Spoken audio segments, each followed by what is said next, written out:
All right, Austin, LLC just connect us to you. Let me know, first of all, that you can hear me as well as see the slide. We can hear you, but we can't see anything on the projectors. Okay, all right, we're gonna work on it. Is it from our end or is it from their end? Yeah, it doesn't look like there's power on over there. Okay, so I think you have to kind of wait for LLC over there to get the projector on. Switch the camera.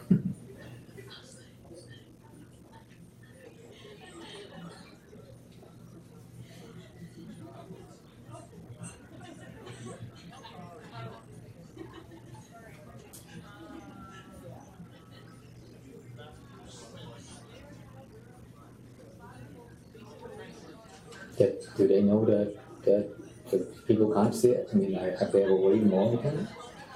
Yeah, it should be.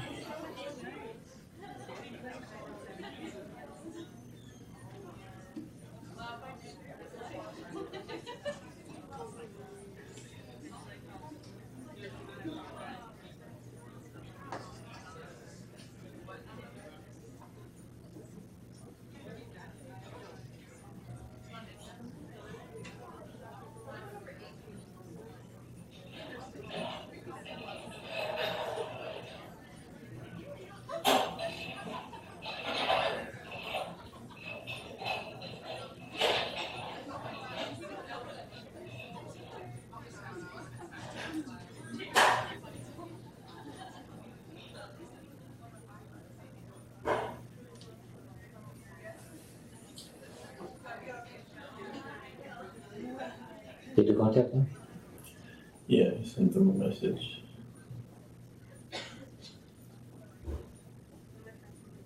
Do you guys have the phone number of LLC that you can call them quickly?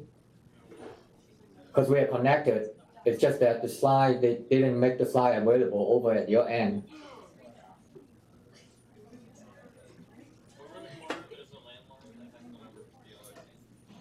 We sent somebody to go talk to the people at the LRC. Hopefully they'll be back soon. Okay, all right, appreciate it. Hey.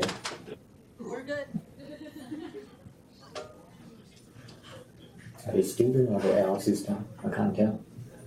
Are they LLC staff or student? Yeah, change it to Jewish. Hi.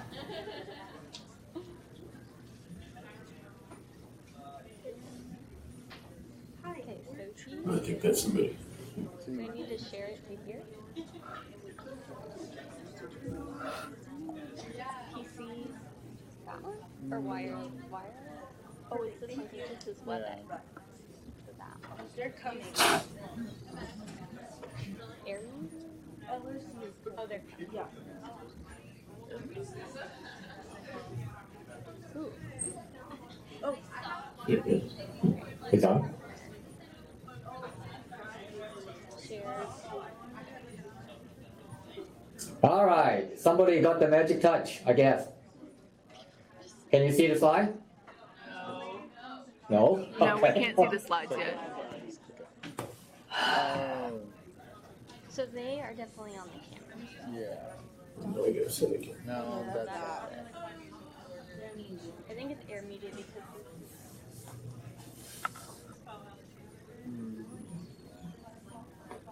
does he need to? no, okay. Okay, he's sharing. Okay. So presentation? Oh, sorry. We did No. that.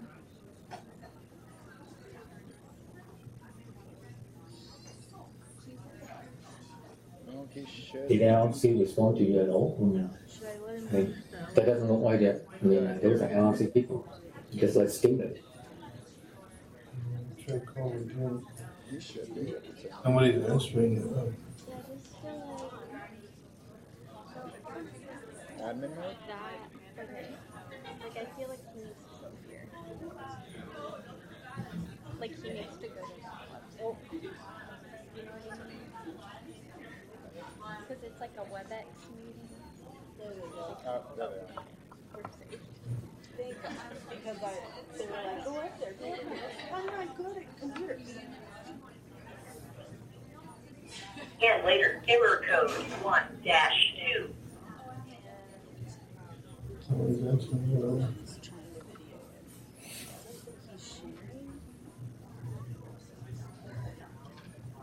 And we can hear him, but we can't.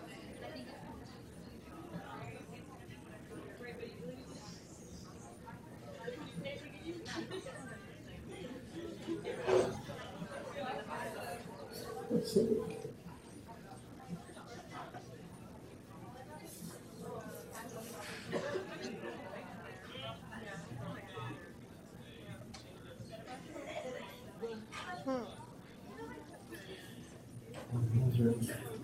As far as we know, no one answered our call from LLC. So is there anyone working over there that you can?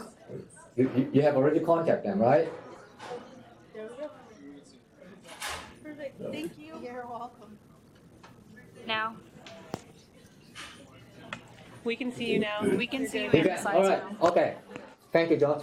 All right. Let's get started. Also, so I think that's where we left off on Friday, and this, as well as the next couple of slides, really are just some data from some well-established study in the early 2000s or so to kind of show you that there are different patients with patient-specific factors that will increase the risk of stroke, and that's why if you identify some patient with those concurrent medical problem or risk, then it is important to make sure that the patient are well anticoagulated also. So the first one is what we call the CHEST S2 score, and you can actually see that essentially each concurrent medical problem like heart failure, hypertension, OH, diabetes carry one horn in terms of predicting the risk of stroke. And if patient have a prior history of stroke, that obviously is much more important and carry a risk score of 2. And then if you sum them together, i.e. if the patient have heart failure in conjunction with hypertension, you can see that someone who has no risk has only less than 1% chance of developing stroke within a year. And as you add up the score based on the patient-specific condition, you can see that the risk exponentially increases from 1 to a 4 or 5 or so. So again, we have really good data that clearly establish who may be the patient at additional risk for developing stroke, and you need to pay attention to that. And the the next slide essentially pretty much show the same thing, even though it doesn't really look at the CHEST score. So, but if you look at the risk category, which is towards the left-hand side of the slide, for someone who has no risk factor, then the recommended therapy is about aspirin 81 to 325 milligram. One moderate risk factor as defined by the lower part of the slide. You can see that now the recommended pharmacological management would be aspirin or warfarin titrated to an INR between 2 to 3. And if there is any more additional high risk factor, then warfarin is the preferred drug of choice. And you can see they are pretty much similar to that of the CHEST score 0, 1, and greater than 2, respectively. So again, it is really to identify who are the patients at risk, and it's not just the drug itself that you need to take into consideration. Dr. Same thing. Yes, ma'am.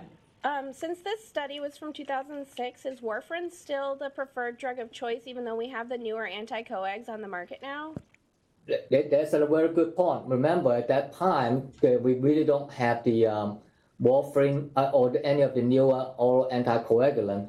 And we'll actually take a look in terms of sometime down the road in this hour, what are some of the issues that you need to consider. But certainly, right now at this point in time, whenever we talk about anticoagulant, warfarin is not only the agent of choice in a sense. There are some other agents that you can actually take into consideration as well, and we'll talk about that.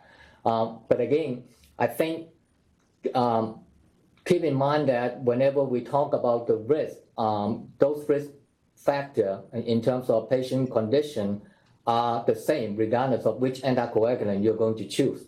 So again, it's important to identify those concurrent medical problems also, as indicated right now on this screen, which is a further refinement of the CHEST score. And you can see pretty much, again, those are the same type of criteria, same type of medical condition that will put the patient at risk for stroke, and you have to start anticoagulant, regardless of whether it is warfarin or the newer direct oral acting anticoagulant also.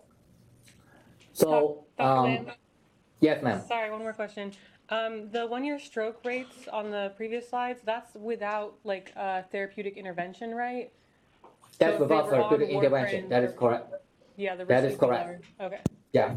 So again, I mean, if you do not start the patient on anticoagulant, regardless of which one you're going to choose based on the patient-specific factor, then those would put the patient at risk. So again, I mean, we consistently have seen heart failure, hypertension, old age, diabetes.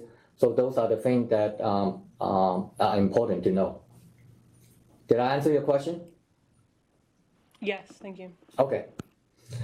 So again, the reason that in the past we have been actually using warfarin and most of the time for at least 3 to 6 weeks or so is it's basically allow the existing thrombi to properly adhere to the atrial wall. And most of the time, if you actually control the ventricular rate or put a patient back into normal sinus rhythm, the effective atrial contraction would take approximately 3 weeks. So again, most of the anticoagulant, including warfarin, we would start them and maintain them for at least a month. But in reality, we all know that pretty much most of our patients are receiving those anticoagulants for the rest of their life or so. And that makes monitoring for both efficacy and toxicity very important. And again, in the past, when warfarin is the only agent available, pretty much one of the most important parameters for warfarin monitoring would be to make sure that the INR stay between 2 to 3 for the majority of the patient, primarily because warfarin is a narrow therapeutic index drug, and dosing of warfarin is pretty difficult. And that was one of the reasons that the pharmaceutical company and a lot of the clinician is trying to push for the newer oral anticoagulant also. But we'll take a look in terms of what are some of the issues that you need to at least think about before you start a patient on warfarin versus the newer oral anticoagulant. And the next slide up is really, again, just to show you that warfarin, or for that matter, the newer oral anticoagulant are really effective in terms of preventing stroke. So this data pretty much represent a meta-analysis of different studies, and essentially it's telling you that that starting a patient on anticoagulant, which in this case warfarin, is really effective in terms of reducing the risk of stroke in your patient by at least 1/3, if not by closer to 90% or so versus control. And so putting all of this study together, you can see that there's a dramatic differences in the incidence of stroke by about 2/3 or so. So again, your anticoagulation is extremely important, not only considering the risk of stroke, but the devastating effect of stroke also. One more thing regarding the oral anticoagulant, regardless of warfarin or the newer one, is that obviously one of the extension of the pharmacological effect, if we don't do it appropriately, would be the risk of bleeding. And again, we have several clinical studies that were established the risk factor for patients to have higher risk of bleeding also. And this particular study essentially kind of indicated to you what are some of the patient-specific factors that would put the patient at additional risk for increased bleeding from any of the oral anticoagulant. And again, if you are going to put someone on an anticoagulant, first and foremost, one of the things that you always have to think about is what is the risk of bleeding in a sense, because that's the extension of the pharmacological effect. So years ago, essentially, one of the most rewarding thing for a pharmacist in a sense is that, yes, we have the warfarin and it is difficult to monitor and dose. And a lot of the pharmacists have really a great established role in starting what we call the warfarin clinic. And it will be something still that you might want to do if that is your interest. So it's not just so much in terms of warfarin clinic, but patients who have atrial fibrillation have multiple pharmacological management steps that it will be very appropriate for a pharmacist intervention. So what I mentioned in here is that warfarin clinic is something that we have done a fantastic role in terms of optimizing drug therapy. And Dr. Ryan Hubbard have already talked about in terms of that there are genetic variants that make an individual patient, if they inherit that particular bad variant or abnormal variant from the parent, that will make them much more susceptible to bleeding because they can't get rid of the warfarin as a result of the defective gene that essentially code for lower enzyme activity, or a gene that basically alter the functional activity of the enzyme, which is VCOL or VKORC1. And patients who have atrial fibrillation for a long time, again, should be a candidate for long-term anticoagulation compared to just receiving aspirin alone. And if you have a patient who have atrial flutter, long atrial fibrillation, or short-term atrial fibrillation less than 48 hours of duration, then again, the risk of stroke is lower, and you have to kind of balance the benefit of stroke prevention versus the risk of bleeding for those patient population also. So getting now to the changing endothrombotic landscape, obviously over the last... Dr. Lam? Yes, ma'am. For the Hasbleed score, the last portion has drugs and alcohol for 1 point each. Do you mean any type of drugs that they're on has increased their risk for bleeding? So think about it. Drugs that actually have a tendency to either cause abnormal platelet dysfunction or abnormal bleeding. So, I mean, a class of drug that I can think of immediately that you wouldn't think about being an anticoagulant or antiplatelet drug would be the antidepressant called selective serotonin reuptake inhibitor, because they can cause platelet dysfunction. And if you have platelet dysfunction, and again, you have to have platelet activation and platelet aggregation before you can start the coagulation cascade. So those drugs that have a tendency to affect the function of the platelet, in this case, the serotonin reuptake inhibitor or antiplatelet agent, if a patient is actually receiving any of the antiplatelet agent, then obviously the risk of bleeding is going to be increased. Thank you. Okay. So over the last maybe decade or so, the antithrombotic landscape have changed dramatically from the standpoint that we know warfarin is difficult to dose and difficult to optimize in terms of therapy for our patient. And the pharmaceutical company had come up with some of the newer oral anticoagulant that I'm sure you have plenty of pharmacological lecture on. And again, those are either the direct thrombin inhibitor, which is represented by dabigatran, and some of the factor 10A inhibitors, such as rivaroxaban also.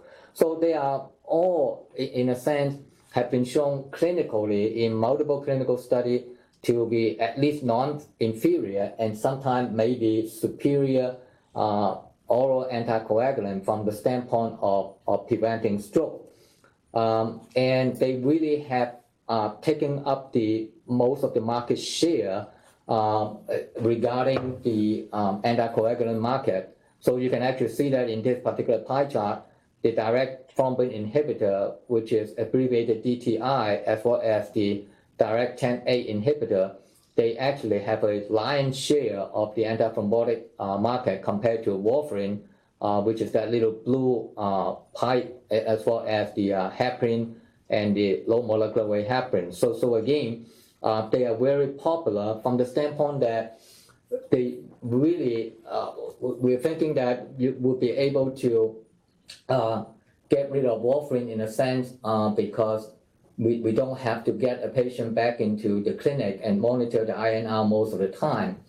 But what I want you to kind of consider is that, number one, the warfarin is still inexpensive. Many of the generic is still available. Certainly, it had limitation from the standpoint of narrow therapeutic index drug, but that doesn't mean that you should think about switching every single patient who have been especially stabilized on warfarin to the newer oral anticoagulant also. So some of the things that I want you to kind of think about is that you can certainly take into consideration of the patient's genetic variants in terms of the CYP2C9 and the VKOLC1, as well as there's a really good article in Pharmacotherapy that talk about actually how for a very small number of patients, especially those that are well educated and you can trust them in terms of their patient compliance, that you can do what we call the directed care, that in a sense, they can be monitored at home. So I would encourage you to, at your leisure, take a look at that particular article, kind of give you an idea as to what are some of the things that pharmacists have done in terms of improving the optimization of warfarin therapy also.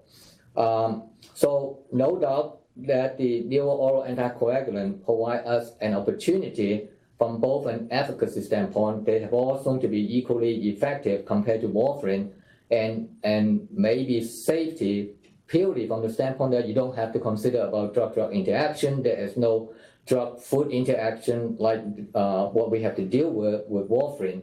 But again, if the patient have been pretty much stabilized on warfarin, then unless there are some good reason and the patient's condition have changed, then there's no reason just to rush it to switch them to a newer oral anticoagulant also.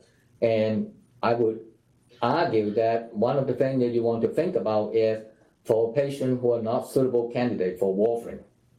And another thing is that for all those newer oral anticoagulants, at this point in time, we really don't have a very good laboratory test to consistently monitor their efficacy and, more importantly, their safety, like what we have done with warfarin with INR. So the question that you have to consider yourself as a clinician is how comfortable are you without any type of monitoring parameter, knowing that the risk of not optimizing the drug therapy with the new oral anticoagulant would be either stroke or bleeding. And again, which means that you have to make sure that if you're going to start a patient on the new oral anticoagulant, that it is extremely important to educate the patient about their compliance, because we really don't have any monitoring parameter to kind of check on the efficacy as well as the toxicity of the drug. couple of things that have been an issue with dabigatran is that patients who have significant renal dysfunction, such as those with creatinine clearance less than 30 ml per minute, there wasn't very good study data to support what should be the appropriate dosage regimen for those patients with that type of renal impairment. And the dosing guideline that has been put forward is really not based on any real clinical trial data, but kind of extrapolation from data that have been derived from studies that are not designed to look at what would be the appropriate dosage regimen in patients with renal dysfunction also. The final thing, up until very recently, one of the major concerns with any of the newer oral anticoagulant is the risk of bleeding. We know that we will be able to reverse the bleeding risk of warfarin by simply giving them vitamin K.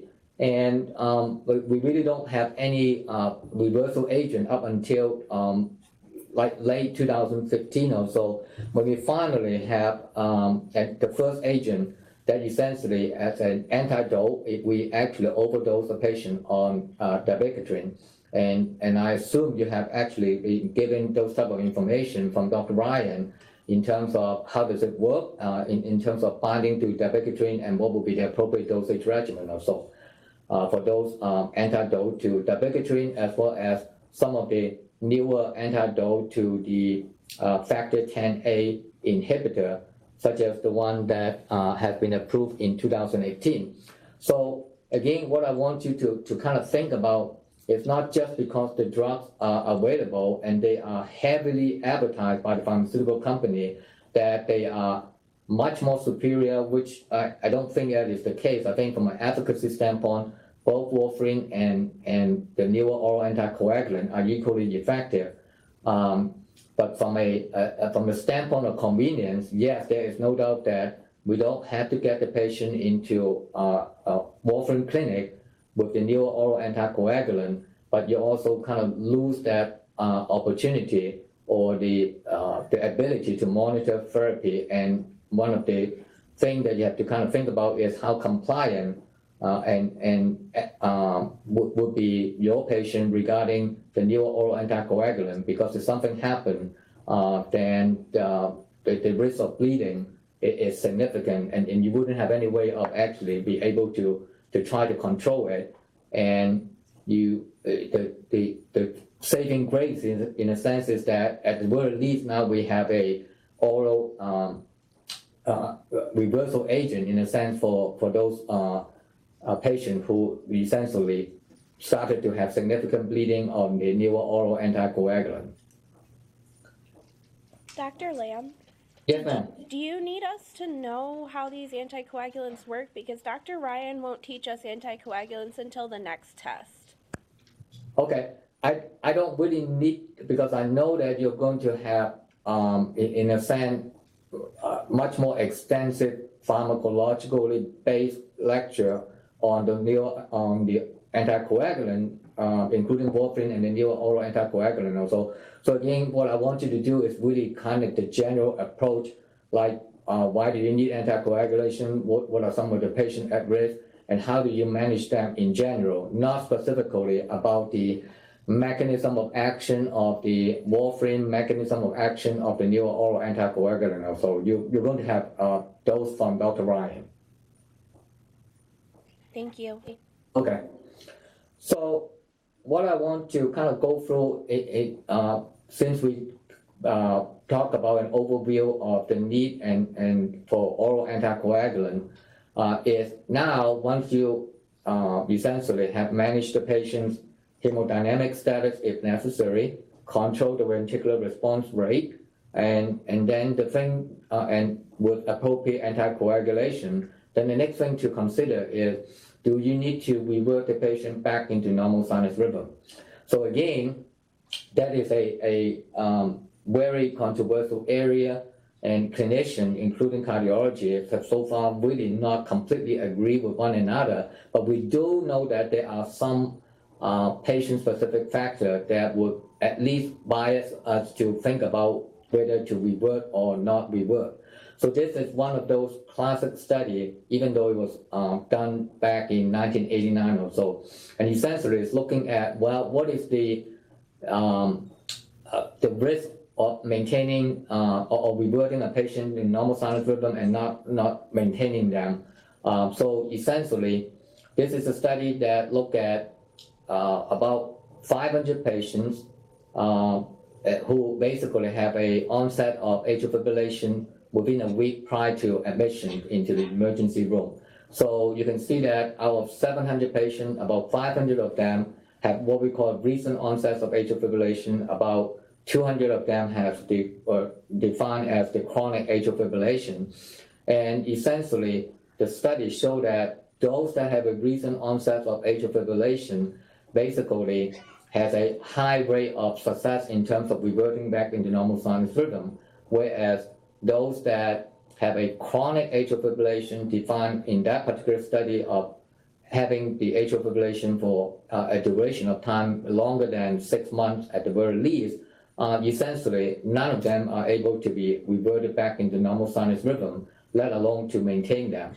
So essentially, that the duration of the atrial fibrillation will be one major factor for us to consider whether to initiate pharmacological management or even using direct current cardioversion to put the patient back into normal sinus rhythm. The longer the duration of the atrial fibrillation, the more difficult it is to terminate the atrial fibrillation and put them and maintain them in normal sinus rhythm. So other potential variables that would decrease the success rate of reverting a patient and maintaining them in normal sinus rhythm, in addition to the duration of disease, which is anywhere from 6 months to greater than a year, would be the size of the left atrium. And the size of the left atrium can be determined by various means, including echocardiogram. And the idea is that if the patient have a large atrium in terms of size, then in a sense it may be you have more anatomical space for more reentrant loops, and again it is more difficult for us to revert a patient back into normal sinus rhythm for those patients who have a relative large atrium or so. And again, I don't need you to remember the specific diameter, but other than the fact that the larger the left atrium, the more difficult it is to revert a patient into normal sinus rhythm. And another thing is, we have already talked about it, is that if the patient have persisting underlying precipitating factor, such as high adrenergic tone, hypertension, diabetes, those are concurrent medical conditions that need to be taken care of. And if we don't take care of them, then regardless of how aggressive and how frequent we want to revert the patient back into normal sinus rhythm, they're going to go right back into atrial fibrillation sooner or later. Other contraindication to considering the cardioversion would be if a patient have basically been cardioverted in the past but cannot sustain normal sinus rhythm and again revert back into atrial fibrillation, then those patients clearly have something that would really prevent them from being maintained in normal sinus rhythm, and there's no point of trying to revert them again. And for those patients, then we will be very happy in a sense to just maintain them as far as their ventricular response rate is concerned. Patients who obviously have intracranial hemorrhage, sick sinus syndrome, all of those are relatively contraindication to anticoagulation, not anticoagulation, but reverting back into normal sinus rhythm also. And at that point in time, and again, if we identify that the patient should not be a candidate or suitable candidate for reverting back into normal sinus rhythm, then the goal would be really to control them with atrial ventricular nodal blocker to control the ventricular response rate.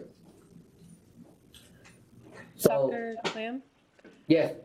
So for the potential variables that decrease the success, like having the disease for more than a year, are those factors that we would consider like contraindications, like we wouldn't even try, or would we just consider the success, like be expecting a lower success rate, I guess? You will basically consider the possibility of success rate, so it's the latter.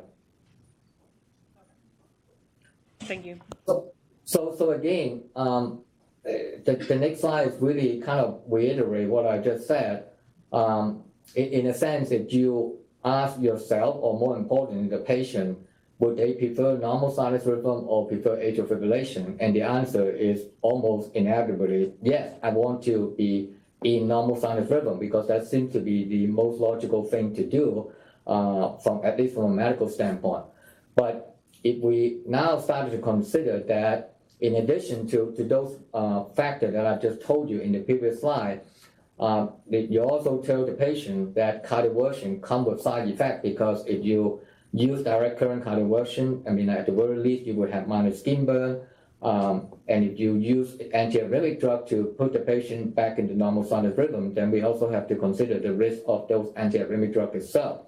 So essentially, as I indicated before, the clinician had really not been in complete agreement in terms of should we just be happy with controlling the ventricular rate, or should we be really aggressive in terms of reverting every single patient back in the normal sinus rhythm also.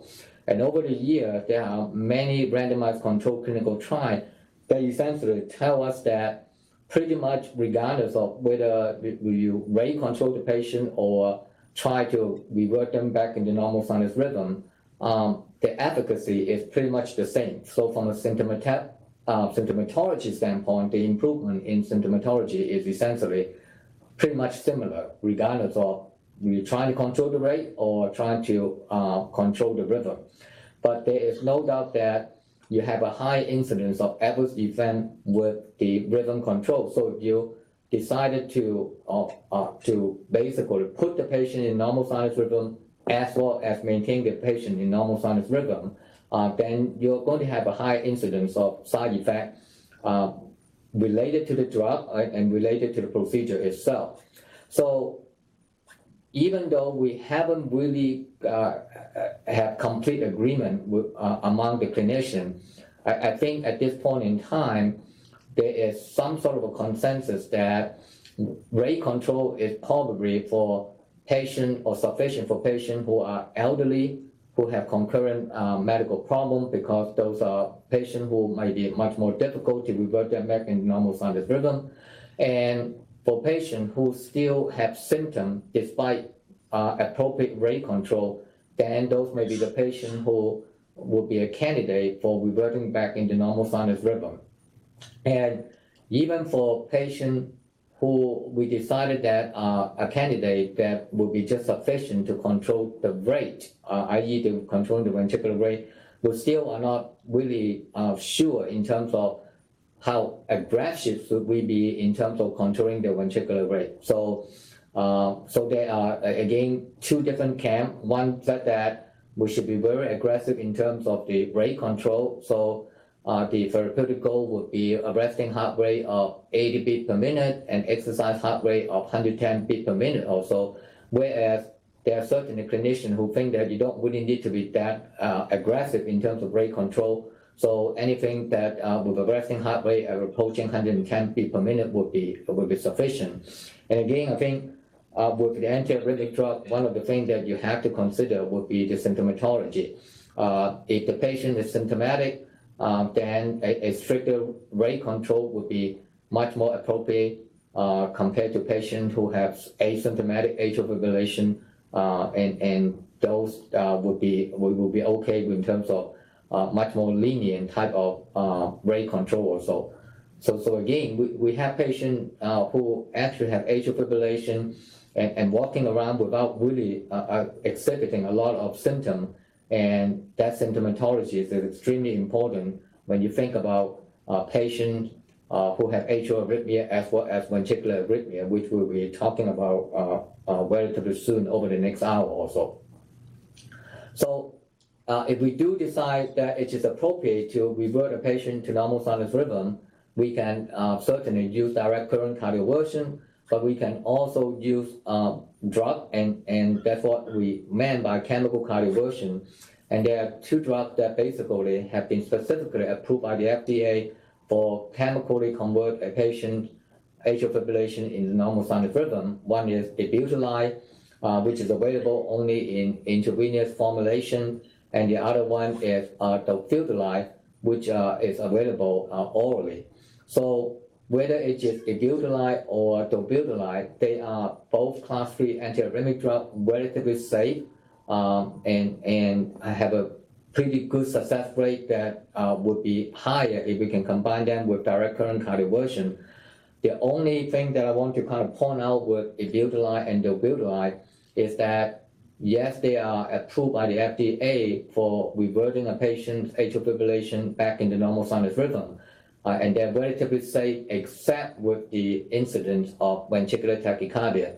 So in terms of the last bullet point, you can actually see that polymorphic ventricular tachycardia and monomorphic ventricular tachycardia can occur somewhere in the range of 4 to 5% or so.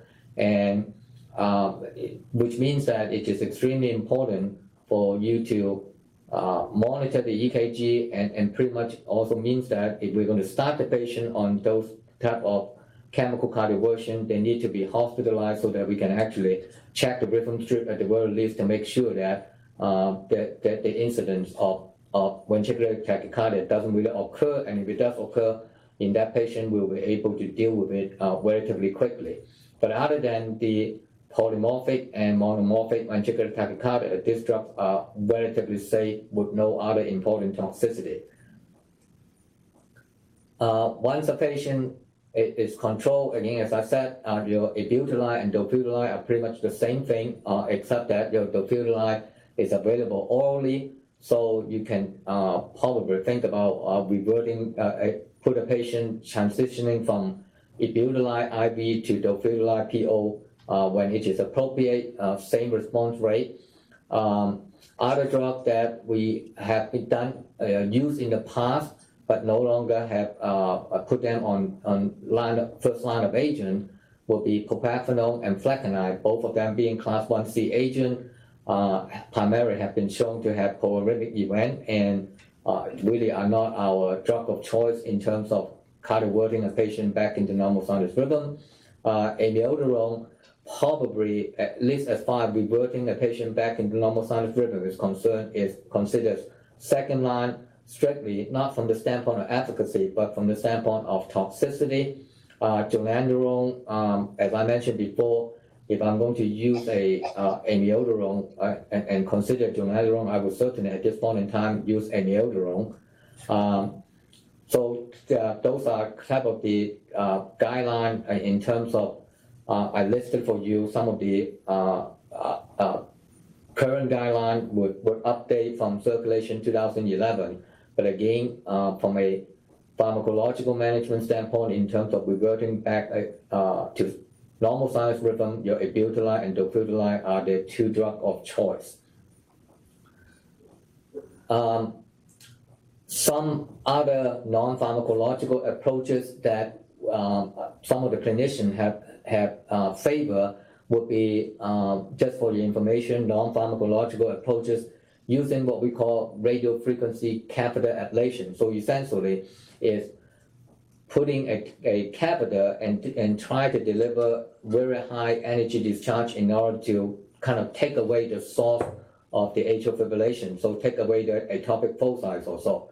So essentially, they are extremely successful. So think about that. Using drug is not really curative. It's really more from a preventive standpoint. But if you use the non-pharmacological approach, inserting a catheter and delivering high energy to take out the reentrant circuit, then you are talking about curative rather than preventive. But again, the risk is you may be totally disrupting the atrioventricular lymph node, and at that point in time, the patient would have complete heart block and resulting in the need of a permanent pacemaker also. So there's the risk associated with such a surgical approach, but they are much more effective than any of the pharmacological management that we have currently. And then another thing would be the implantable atrial defibrillator. Again, kind of similar to ventricular defibrillator, is utilized electrical shock whenever the defibrillator senses that the patient is going into atrial fibrillation also. So those are all pretty effective, but again, require invasive surgical procedure, and those are not inexpensive type of approaches. Once a patient is reverted back into normal sinus rhythm, then we have to kind of think about to maintain them in normal sinus rhythm. And again, there are different antiarrhythmic drugs that we can actually use, including dofetilide, amiodarone, as well as sotalol, which is class 2 beta blocker with both class 2 as well as class 3 pharmacological effect.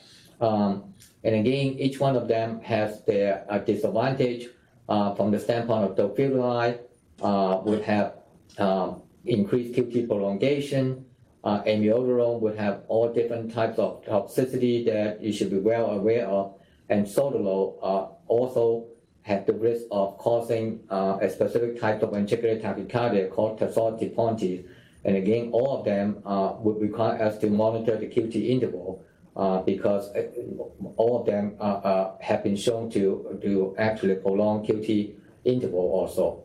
And the class 1A agent, by this time, I think the only reason that you want to know about them is to kind of know about how they work from a mechanistic standpoint, if that is something that your other faculty member requires you to know, because clinically, we really don't use the class 1A agent anymore. So I want to quickly talk about reentrant supraventricular tachycardia. The approach is pretty much similar to that of atrial fibrillation. If a patient is hemodynamically unstable, then we shock them with direct current cardioversion. If they are hemodynamically... Dr. Lam? Yes, ma'am. We've been skipping a couple of slides. There's been 2 so far. Did you not want us to know about them? We skip over a couple of slides? At least on our handout, there was some slides that weren't in the slideshow. Like there was a atrial flutter treatment that was between the maintenance slide we just went over and then this slide we're on right now, the reentrant supraventricular. Okay. I don't really want you to think about the atrial flutter that much, other than the pharmacological management of atrial flutter is very similar to that of atrial fibrillation. So in a sense, we use direct current cardioversion with lower energy discharge, and in terms of controlling the ventricular rate is exactly the same thing as atrial fibrillation.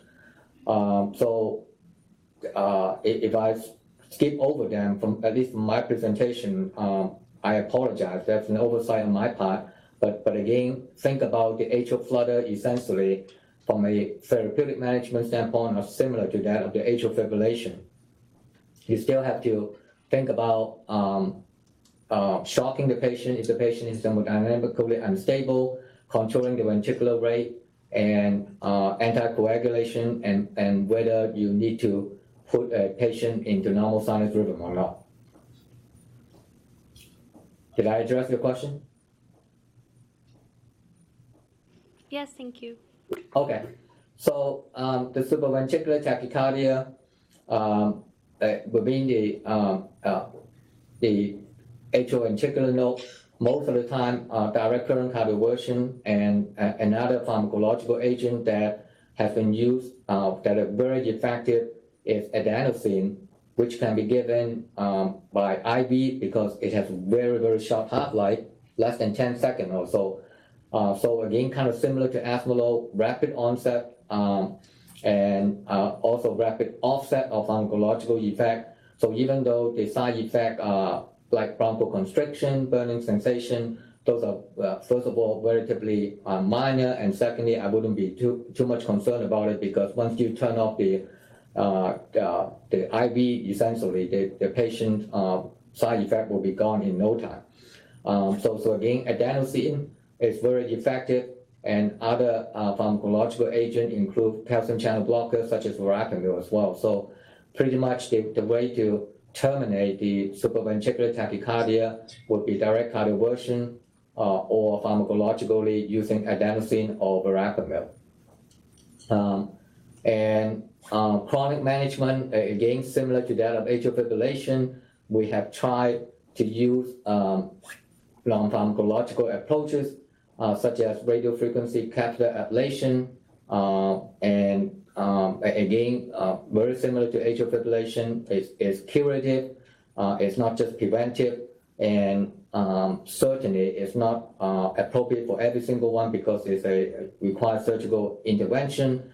But if we have a patient who cannot be managed with pharmacological management or symptomatic still with pharmacological management, then using the non-pharmacological approach would be something to consider.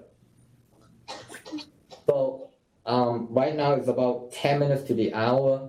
What I want to do, and I think this is an appropriate stopping point because after your break, we'll be coming back to talk about one of the most important clinical trials that we have in the mid-80s, and the result of that trial essentially totally make us rethink about the way that we should be approaching a patient with ventricular arrhythmia, including those with premature ventricular complex also. So let's do a 10-minute quick break, and then we'll come back and start talking about the cardiac arrhythmia suppression trial, which is abbreviated CARS. And in the meantime, I'll keep it open so that if you have any question, feel free to ask.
where we,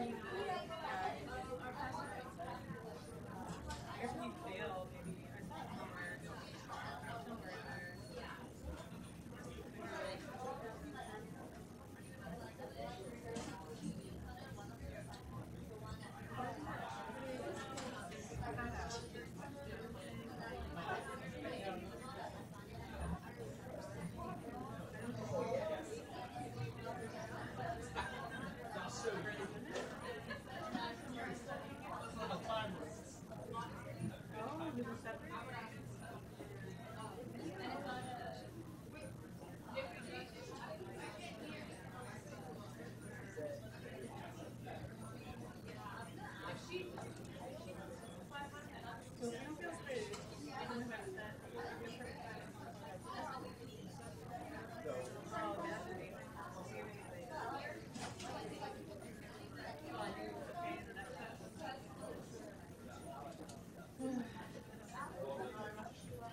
Okay, we starting the section in about 30 seconds or so.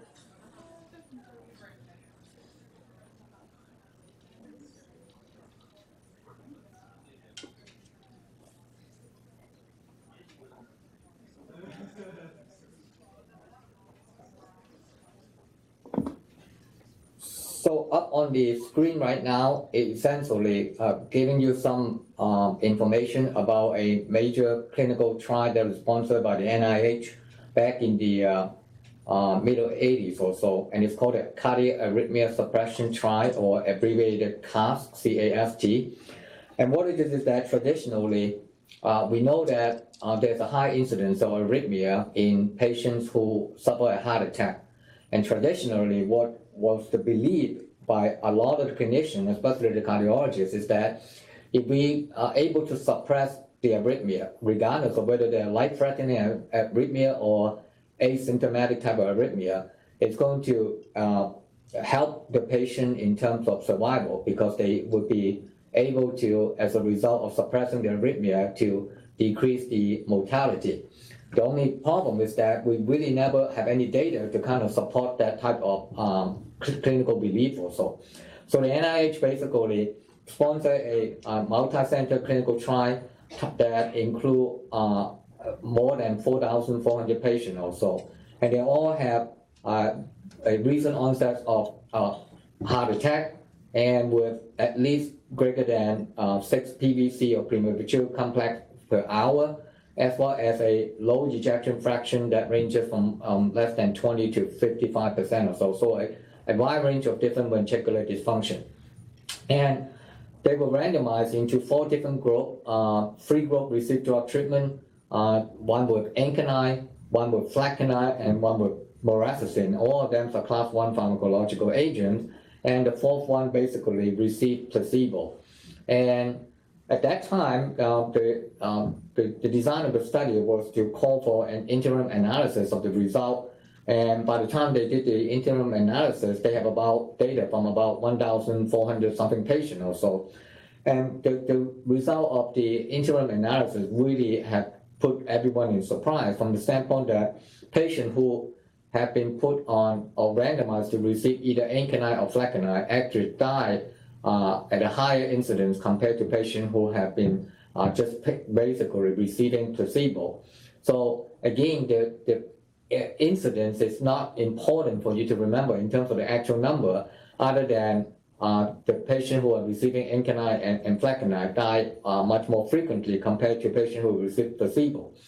And at that point in time, the investigator essentially decided that the result is so dramatic that they stopped the Ankynine arm as well as the Flecainide arm, and essentially still trying to continue the patient who have been randomized to receive Moraxicin, hoping that it's a little bit different. But again, the data disappoint them with Moraxicin as well. So essentially, the CAST-2 trial, which is just using Moraxicin alone, did not really provide any benefit. Very similar result with that of the Ankynine and Flecainide. And this particular slide, what I want you to focus on is that this is not just short-term effect. The longer the patient are on any of those 3 antiarrhythmic drugs, regardless of on this slide, which is only shown for Ankynine or Flecainide, or whether it's in Moraxicin, the bigger is the gap in survival between patients who are receiving placebo, which is the kind of darker red line above, and patients who have been randomized to receive Ankynine or Flecainide. So you can see that the longer the patient are on those 2 drugs, the more of the patient basically suffer mortality. So that particular result really have put the patient at risk, and the clinician at such an alarming state, from the standpoint that that is a result that no one really expects. And again, point out to the fact that now we know that it's probably related to the polyrhythmic event from any of the class 1A agent. And again, emphasize that anytime we put a patient on a drug, including, more importantly, for the antiarrhythmic drug, that the benefit has to be at least equal, if not outweigh the risk of treatment also.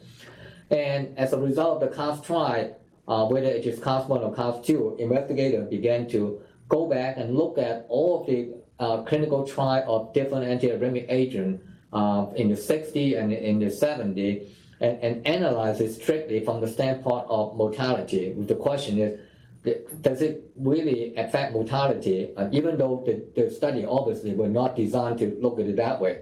And that's why they did a meta-analysis to kind of take a look at the overall effect.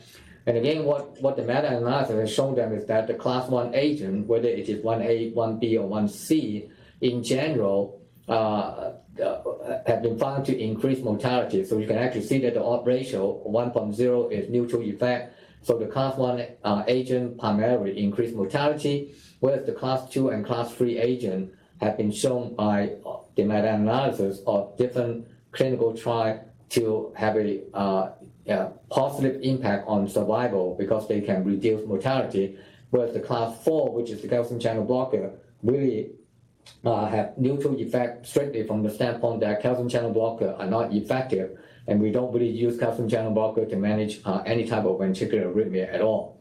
So as a result of the CAST trial, as well as the meta-analysis of past clinical trial, pretty much over the last couple of decades or so, there were several major changes in a sense. Is number one, we no longer use the class 1 agent, including the class 1A as well as the class 1C. As a matter of fact, Incanine has been withdrawn from the market, Flecainide has been withdrawn, and now we introduce in the market, but with severe restriction in terms of only a small number of patients who meet certain specific criteria would be considered a candidate for Flecainide.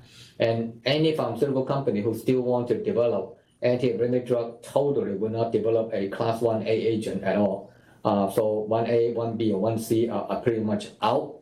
And increasingly, most of the clinicians have started to think about, even though they may not be the first line of choice, would a patient be a candidate for non-pharmacological management compared to strictly going with drugs or so. So again, I think the essence, the essential point to consider is that any of the antiarrhythmic drug basically would have proarrhythmic event, whether they are 1C agent, 1A agent, or even 1B agents also. And again, what we need to consider is that how aggressive do we want to suppress any type of arrhythmia, including those that are asymptomatic type of arrhythmia. And one of the things to consider would be the spontaneous variability of the premature ventricular complex. So the slide that is up right now essentially gave us some information on what we call Holter recording of EKG. So essentially we attach a Holter monitor on the patient, and that Holter monitor would be enable a clinician to continuously monitor the number of different type of arrhythmia throughout a 24-hour period of time. So this is recording from one single individual that on day one, you can actually see that the green line pretty much indicated that the patient have a lot of PVC per hour during the daytime. So anywhere from about 200 PVC per hour to about a little bit less than 400 PVC per hour during the daytime. And at night when he is resting, it's a little bit less, but it's still alarmingly high frequency, anywhere from about 80 to about 200 PVC per hour or so. But then the second day, which is indicated by the orange line, you can see that the same pattern occur, higher frequency of PVC during the daytime, lower frequency during the nighttime, but the absolute number is significantly reduced from about 400 during the daytime to maybe 240 during the daytime. And then when we monitor, or when that patient is monitored again on day 3, you can see that now the patient has relatively few number of PVC over an entire 24-hour period of time. So the bottom line is that there is spontaneous variability in the frequency of premature ventricular complex. And we now know that even healthy individual people like you, that occasionally premature ventricular complex does occur in healthy individual. And a lot of us basically once in a while feel that we just have an extra beat, or we can feel it, something is not right. But as long as that doesn't continuously present, and we are asymptomatic, there is very little significant from a prognostic standpoint in healthy individuals who are asymptomatic, who also do not have structural heart disease such as coronary artery disease also. And so again, the symptomatology, the presence of structural heart problem are important for us to consider as to whether we need to be aggressive with anti-arrhythmic drug therapy. The complexity and frequency of those PVC is also important. So if a PVC occurs every other beat, then it is obviously a much more concern than a PVC that occurs less frequently. If a PVC is what we call a multifocal PVC because it indicated multi-atopic foci, then it is obviously also from a prognostic standpoint much more significant. So again, the complexity, whether it is multifocal PVC and the frequency of the PVC will be another factor to consider. What it means is that from the CAST trial would tell us that we're not going to essentially treat every single patient PVC, and even we're not going to treat every single patient who have asymptomatic ventricular tachycardia. Symptomatology is important, so do not treat the asymptomatic arrhythmia or a patient who have asymptomatic type of response to the arrhythmia. And it is more important from the standpoint of removing any type of precipitating factor, including stress, which would put the patient at risk, or any type of simple mimetic agent or any other type of drug that can cause ventricular tachyarrhythmia also. And the therapeutic goal is really not to completely suppress PVC and try to get rid of PVC. Rather, it is really to prevent a patient from degenerating into ventricular tachycardia or ventricular fibrillation. So the next slide up, which is right now on the screen, what I want you to kind of take a look at is that there is a lot of reason as to why we would not need to aggressively manage a patient with premature ventricular complex compared to reason to do that. So some of the reasons we have already kind of briefly talked about is that PVC occur in normal healthy individual and without any type of structural heart disease, without any type of symptomatology. That's not a reason to treat those patients pharmacologically. In addition, there's spontaneous variability. So if you happen to catch a patient in a bad day, so to say, then it sounds like that we need to treat, but that's not necessarily the case. So you have to kind of think about the variability in terms of the PVC, in addition to the complexity and the frequency also. And the risk of hypoarrhythmia with any type of antiarrhythmic agent and any other type of side effect, including the anticholinergic side effect of some of the typical class 1 agent also, especially the class 1A. And the CAST trial really have shown us that even if we actually suppress PVC, it actually have no effect and really have negative impact on the survival of the patient also. So what we need to do is really to make sure that we are going to remove any type of precipitating factor for our patient. So the therapeutic goal is not to suppress PVC or completely eliminate PVC, but other than, again, to prevent degenerating into ventricular fibrillation and ventricular flutter.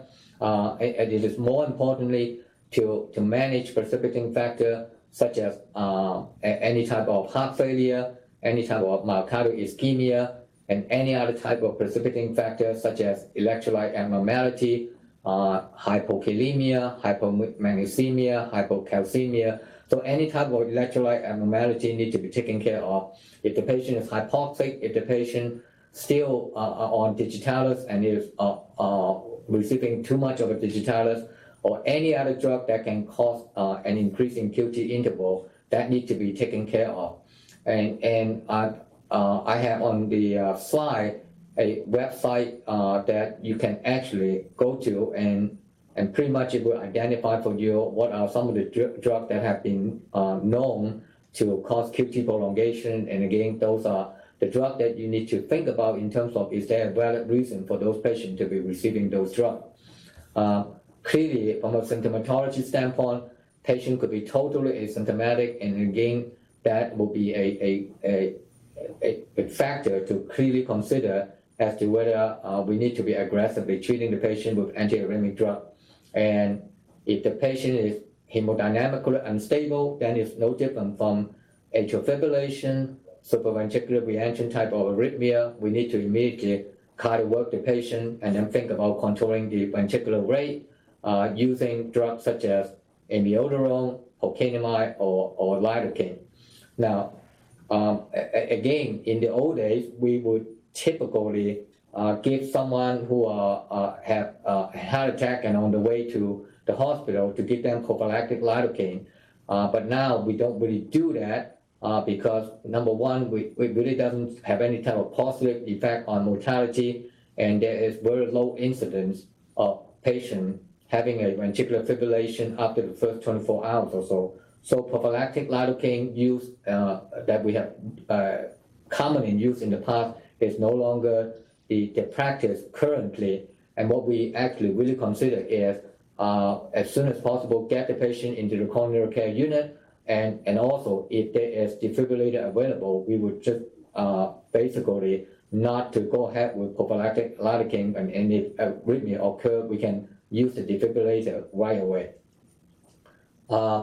Patients who have sustained ventricular tachycardia, those that would not kind of revert back into normal sinus rhythm, would be the candidate to receive chronic oral antiarrhythmic agents such as amiodarone and beta blocker. Both of them have been found to be effective in terms of controlling the ventricular response over a long period of time. And again, as I mentioned before, think about using anti-anginal drug, and you have the nitroglycerin, the calcium channel blocker, as well as the beta blocker. All of them are effective anti-anginal drug for management of any type of residual arrhythmia, and if you can control those ischemia, you'll be able to properly manage the patient's arrhythmia as well. So ventricular fibrillation, if a patient do have ventricular fibrillation, then we need to be pretty aggressive because it is a fatal event. Most of the time, we will need direct current cardioversion, and if the patient are unresponsive to direct current cardioversion, then according to the CPR guideline, you'll be actually looking at pharmacological agents such as epinephrine, amiodarone, or lidocaine. And again, no different from what we have talked about. Make sure you manage any type of residual ischemia, other precipitating factor, or insult to the myocardium also. And then if we cannot really find any type of precipitating factor, and this means that we pretty much have to try to find the source or the etiology, and it's at that time that we will either think about an defibrillator, or at the very least put the patient into what we call electrophysiological testing in order to kind of try to reproduce the arrhythmia with different stimuli, and then see whether we can suppress those arrhythmia with different drug testing also. And again, those are invasive procedures that we don't typically do in every single patient. I want to point out one particular type of arrhythmia that you may come across in clinical setting called Torsades de Pointes, which is polymorphic ventricular tachycardia.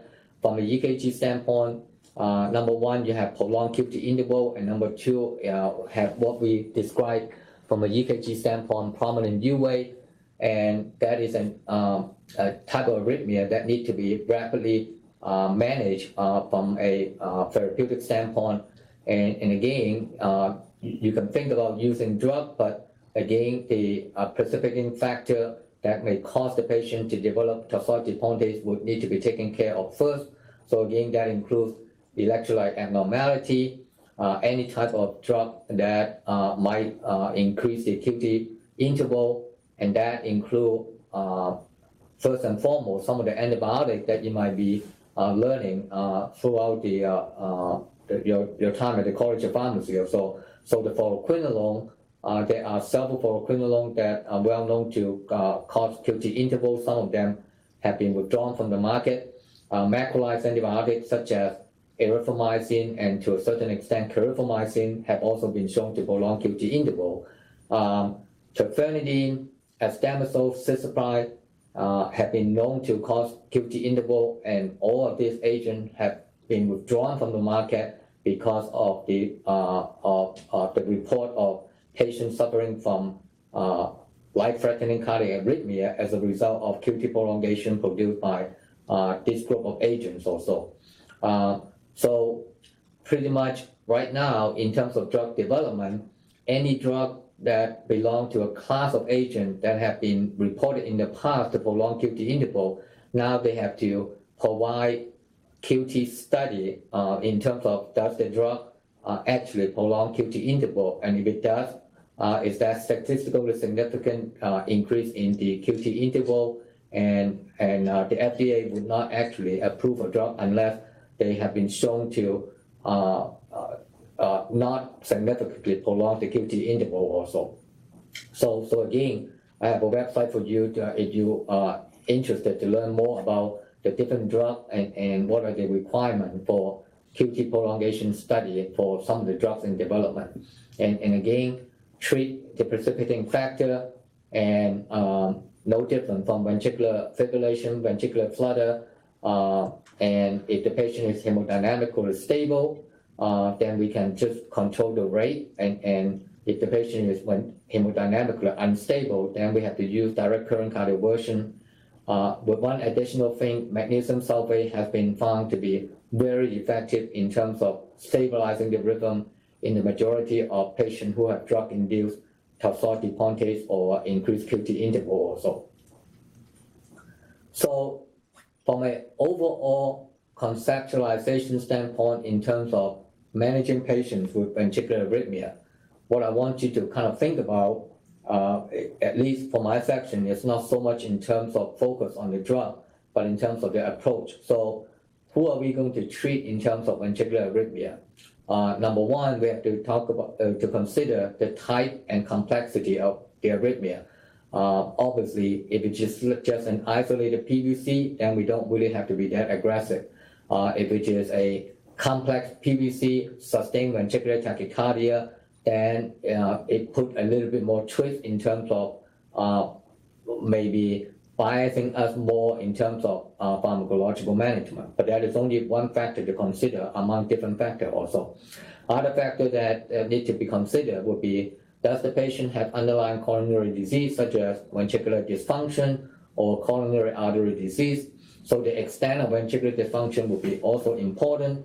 And symptomatology, the patient's hemodynamic response to the arrhythmia, regardless of whether it is PVC or ventricular tachycardia, presence of precipitating factor, again, any type of electrolyte imbalances, hypoxia, drug-induced QT prolongation need to be taken care of.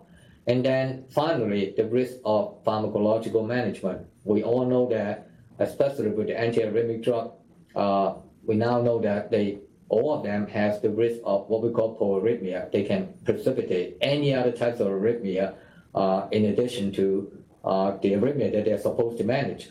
So the risk of pharmacological management from a arrhythmia standpoint, as well as from any other type of non-arrhythmia related cardiac side effect need to be taken into consideration.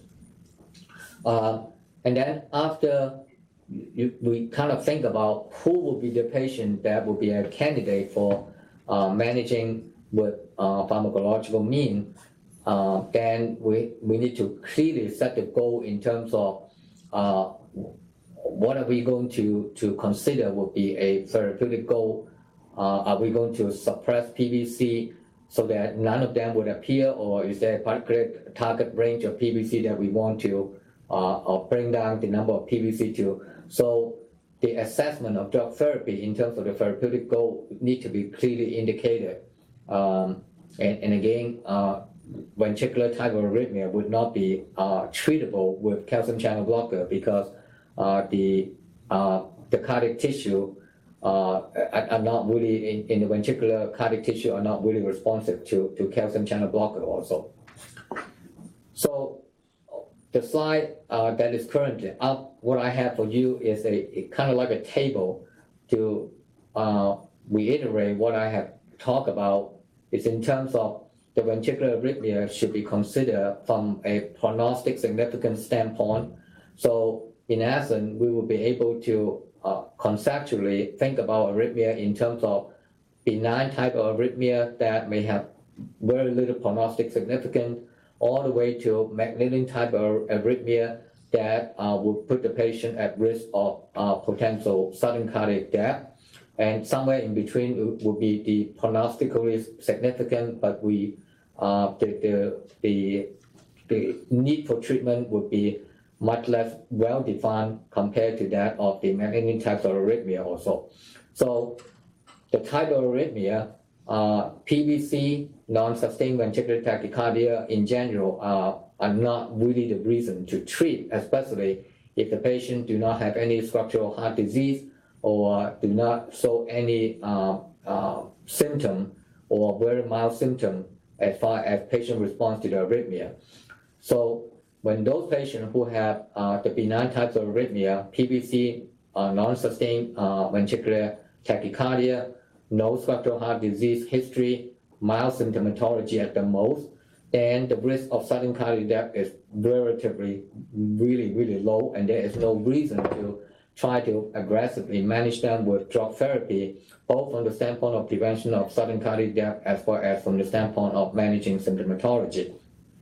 On the other hand, if we have malignant type of arrhythmia, such as sustained ventricular tachycardia or ventricular fibrillation, for those patients who have that type of arrhythmia, most of the time they have structural heart disease, such as ventricular dysfunction or coronary artery disease, and pretty much the majority of the patient would have moderate to severe type of symptomatology. So for those patients with that type of structural heart disease problem, the risk of sudden cardiac death is dramatically increased, and there is obviously a need for management from a standpoint of preventing sudden cardiac death as well as reducing symptomatology. So for those type of arrhythmia, we would be more aggressive in terms of pharmacological management. Somewhere in between is always kind of like the gray zone area, is that patients who have structural heart disease and who basically would put them much more at risk for degenerating into ventricular tachycardia and ventricular fibrillation. So even though they are asymptomatic, then we really don't know for sure at this point in time for every single patient with that type of PVC, non-sustained ventricular tachycardia, but have structural heart disease problem, but whether there should be a clear line in terms of utilizing pharmacological management, and that becoming more of a case-by-case basis also. So on one hand, you have benign type of arrhythmia that clearly indicated that we should not be too aggressive with pharmacological management. On the other hand, you have the malignant type of arrhythmia that call for pharmacological management, and somewhere in between are the ones that need to be much more individualized also. So the non-pharmacological mean very similar to that of the atrial fibrillation, similar to the supraventricular reentrant tachycardia. We can use catheter ablation with radio frequency to basically take out the source of the arrhythmia. We can also utilize a implantable cardiac defibrillator that we know kind of similar to management of atrial fibrillation are highly effective in terms of preventing mortality. And there are multiple clinical trials that basically show that the automatic implantable cardiac defibrillator are basically can reduce mortality compared to pharmacological management. What we don't know is whether the cardiac defibrillator by itself, when it compared to placebo, would be able to also show a positive impact. And we have ongoing clinical trial that would eventually kind of give us much more definitive answer also. On top of that, some of the other things that we need to consider would be the cost of putting those cardiac defibrillator. Obviously, those are significant costs associated with the surgical procedure as well as hospitalization. Just because we put a cardiac defibrillator in the patient doesn't mean that we don't have to think about antiarrhythmic drug therapy. One of the options for us always have been, we can still consider the use of antiarrhythmic drug, in this case amiodarone, in order to number one, try to reduce the number of electrical discharge in terms of stopping the arrhythmia, because now you have the help of the antiarrhythmic drug, and by reducing the incidence of the electrical discharge from the defibrillator, we can also prolong the battery life so that we don't have to kind of go in and try to put in a new battery also. And again, as I said, we know that the cardiac defibrillator essentially decrease mortality when it is in head-to-head comparison with pharmacological management. We don't know at this point in time is, does it reduce mortality on its own, in a sense. So some of the patients that could be a candidate for cardiac defibrillator would be those that have been having sustained ventricular tachycardia, especially after we successfully resuscitate the patient, those that have high risk for ventricular tachycardia, ventricular fibrillation, because the class trial essentially tells us that most of the antiarrhythmic drug doesn't really provide any type of benefit, and those that have significant left ventricular dysfunction. And in general, again, if we decided that antiarrhythmic drug is the way to do, then the drug selection will be based on, number one, the efficacy for arrhythmia, and that is why your amiodarone pretty much is one of the drug of choice for different types of arrhythmia, because clearly the drug is highly efficacious for multiple different types of atrial as well as ventricular arrhythmia. The only downside of that would be it has a significant adverse effect profile. So again, for any drug, the initial drug selection will be based on both the efficacy as well as the toxicity, plus obviously specific patient-related factor also. Pretty much, I think short-term use at the very least for beta blocker is effective in terms of reducing mortality in most of the patients who suffer a myocardial infarction. And at this point in time, I think pretty much we all agree that the class 1 agent are not really the one to actually effective as well as safe in long-term management of patients with myocardial infarction and at risk of sudden cardiac death. Calcium channel blocker, again, it's really just for supraventricular type of arrhythmia, but they're very effective for atrial fibrillation as well as supraventricular re-entrant type of arrhythmia, not for ventricular type of arrhythmia. So I think the bottom line would be that, number one, treat underlying disease regardless of the type of arrhythmia, regardless of the drug selected. And thinking about the proarrhythmic potential for any of the antiarrhythmic drug, if the patient are at low risk of severe type of arrhythmia, including ventricular tachycardia that is sustained or ventricular fibrillation, then putting them at risk for the proarrhythmic event as a result of the antiarrhythmic drug are not clearly the way to do. I think with any drug, especially the antiarrhythmic drug, starting low and going slow, it would never really fail the patient and fail you in a sense. So start with a low dose and titrate upward as needed in order to control the arrhythmia. And again, based on pharmacological principle, assess both the efficacy and side effect when the drug reaches steady state. And more importantly, dosage adjustment should only be made based on efficacy, toxicity, and for certain drugs such as lidocaine, concentration monitoring.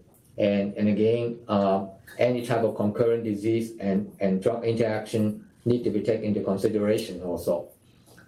So I think overall, what I want you to take out from this 3 hours is really the general approaches to management of patients with atrial fibrillation, as well as the ventricular types of arrhythmia, in terms of who to treat, how to treat them in general, and what are the general therapeutic approaches to patients with atrial fibrillation. We talk about considering symptomatology, considering controlling the ventricular response rate, initiating antithrombotic agent for prevention of stroke, and what are the different antithrombotic agents that we can consider, and not necessarily every single one of them should be treated with the newer oral anticoagulant, even though they're heavily promoted by the pharmaceutical company. And remember, every single type of arrhythmia, before you start the antiarrhythmic drug, you should take into consideration of what are some of the precipitating factors that can be taken care of. And if you can take care of that, you may not actually, and the patient may not actually necessarily need the antiarrhythmic drug, which has a lot of side effects on its own, including, more importantly, the polyrhythmic event, especially from the class 1 agent also. So again, I don't want you to focus too much on the drug. All of the questions that I will ask you in exam are all based on more of a general approach. But in your exam, if other faculty members want you to focus more on the drug, then again, you have to kind of take that into consideration as well. But for my 3-hour session, all I want you to get is that general management approach, and we have pretty much identified the most of them already, especially the one that I just kind of reiterate over the last couple of minutes or so.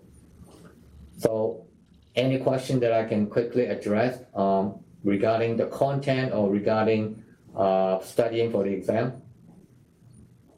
Yes. Would you like us to be familiar with like the differences between like the CAST and the CASH trial, and I guess like matching the significance to like the name of the trial? Well, I mean, the only thing I want you to get out of the CAST trial is not so much in terms of asking you detail how many patients are included, what are the inclusion criteria. Those are not important. The important thing is the big picture, is that what are the implications of the CAST trial.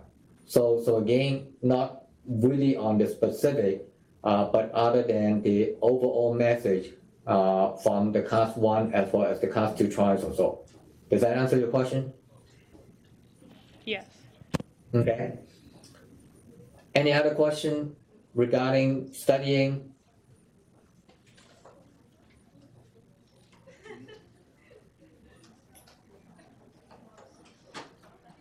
Okay, if not, I mean, we have, relatively speaking, an earlier break, but I'll stay on here for another 5 to 10 minutes or so. Otherwise, have a happy Halloween, and good luck with the exam. And again, those are questions from mine. It's really not that specific and very general in terms of approaches or so.